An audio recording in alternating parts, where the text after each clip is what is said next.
Bienvenue les amis sur Panacotech. Si vous avez cliqué sur cette vidéo, c'est que vous vous demandez quelles sont les nouveautés du Fitbit Charge 4 par rapport au Fitbit Charge 3. Dans cette vidéo, je vais tout vous dire. Avant ça, n'oubliez pas, le test va bientôt arriver, la vidéo test, donc restez à l'affût et la petite cloche de notification. Allez, c'est parti.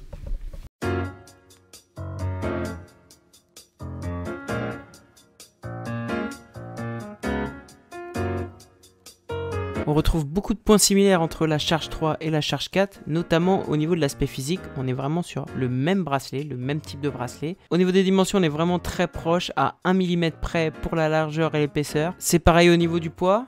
La Charge 4 fait 1 gramme de plus que la Charge 3. On est toujours sur un écran monochromatique, c'est-à-dire un écran en noir et blanc avec des nuances de gris. On n'a pas de couleur. Pour ce qui est de l'interface, c'est vraiment aussi presque la même. Bon, on a quelques nouveautés. Alors parlons un petit peu des nouveautés. La nouveauté, je pense, la plus importante, c'est vraiment d'avoir inclus un GPS dans la Fitbit Charge 4. Ce GPS, on l'attendait vraiment avec impatience. C'est pour moi un progrès gigantesque qui plaira à beaucoup de sportifs comme moi. En général, un GPS intégré est bien plus précis qu'un GPS connecté avec le téléphone. C'est ce qu'on essaiera de voir durant le test. La deuxième nouveauté, c'est Spotify. La Charge 4 peut, avec Spotify, si on a un compte premium, se connecter pour contrôler la musique qui joue sur le téléphone. On ne peut pas enregistrer la musique directement sur la Charge 4, malheureusement. Mais c'est une nouveauté parce que sur la Charge 3, on n'avait pas cette option Spotify. Une autre grande nouveauté pour les sportifs, à côté du GPS, c'est les minutes de la zone active et la carte de l'intensité de l'entraînement. Et ça nous permet de mieux contrôler nos entraînements et d'atteindre un objectif d'entraînement. L'application va vous permettre de voir sur une carte, en couplant le GPS et le cardio-fréquence-mètre, de voir les zones de fréquence cardiaque durant l'entraînement. Je trouve ça très intéressant de pouvoir, dans ce nouveau modèle, gérer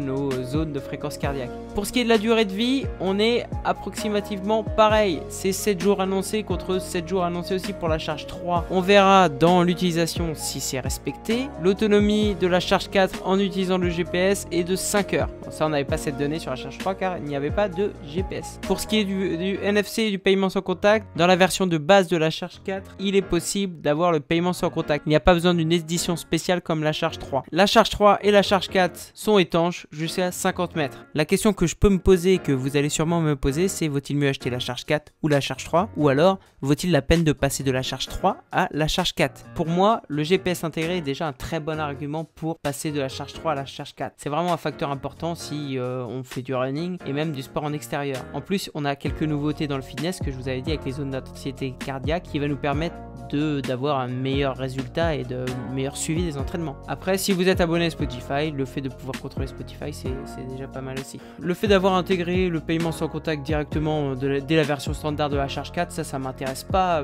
grandement, mais ça peut vous intéresser si vous avez Fitbit Pay. Après, je suis pas sûr qu'il y ait beaucoup de banques qui sont compatibles avec Fitbit Pay, mais ça peut être aussi un argument pour vous.